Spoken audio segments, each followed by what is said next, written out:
লেগুনার যে সিরিয়াল থাকে একটার পর একটা সিরিয়াল, এরা মূলত হচ্ছে সবাই লেগুনা কেন্দ্রিক চালক এবং ড্রাইভার। এই সিরিয়ালকে কেন্দ্র করে ওনাদের মধ্যে কথা কাটাকাটি হয়।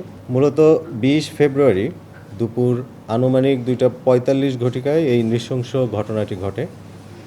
ঘটনার সংবাদ প্রাপ্তির পরপরই আমরা অধিনায়ক মহোদয়ের নির্দেশনায় র্যাব 10 যাত্রাবাড়ি ক্যাম্প ছায়া তদন্ত শুরু করি।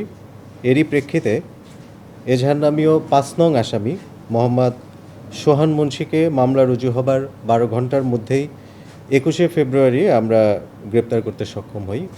তাকে আমরা কুতুবখালী মাছের আড়ত থেকে গ্রেপ্তার করি। বাকি আসামিরা পলাতক ছিল, তাদের গ্রেপ্তার প্রচেষ্টা অব্যাহত ছিল।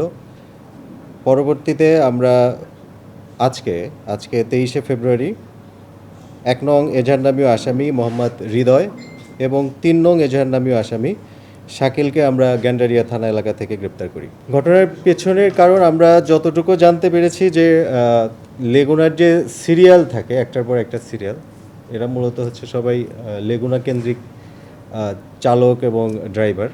এই সিরিয়ালকে কেন্দ্র করে ওনাদের মধ্যে কথা কাটাকাটি হয়। কথা কাটাকাটির এক পর্যায়ে তাদের মধ্যেই মারামারিটা হাতাহাতিটা সংগঠিত হয় এবং এর ফলশ্রুতিতে ঢাকা মেডিকেলে নিয়ে যাওয়ার পরে ডাক্তাররা তাকে মৃত ঘোষণা করে।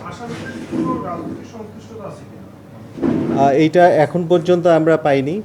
এটা হয়তো পরবর্তীতে আরও তদন্ত করলে হয়তো তদন্তকারী অফিসার পেতে পারেন আর কি।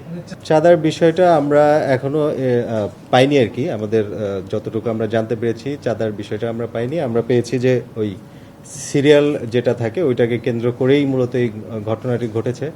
পরবর্তীতে হয়তো তদন্তকারী অফিসার তদন্ত করলে হয়তো ফার্দার আরও ইনফরমেশন পাবে আর কি।